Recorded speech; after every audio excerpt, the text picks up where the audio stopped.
অপেক্ষাকে আমি আজও ছাড়তে পারিনি। হ্যাঁ, অপেক্ষা। ভালোবাসা রক্তিম ধারালো স্নিগ্ধ ছোঁয়ায় এ হৃদয় থেকে এক এক করে ছেড়ে গেছে সব।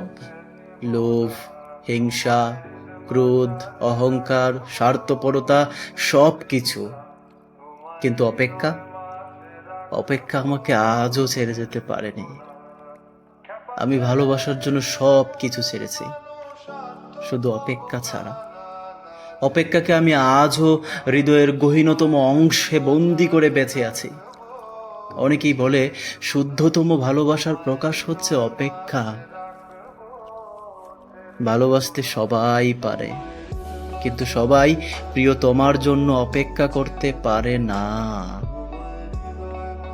আসলেই কি তাই? জানি না তো, হবে হয়তো। তবে অপেক্ষার কাছে আমি অনেক ঋণী। প্রিয়, তোমার জন্য অপেক্ষা আমাকে পাখির মতো সহজ হতে শিখিয়েছে, আকাশের মতো বিশাল হতে শিখিয়েছে, ফুলের মতো স্নিগ্ধ সুন্দর হতে শিখিয়েছে, সমুদ্রের নীল জল রাশির মতো গভীর হতে শিখিয়েছে। শেষ পর্যন্ত অপেক্ষা আমাকে কবিতার মতো মায়াবী অনিন্দ্য ভুবনের কাছে নিয়ে গেছে।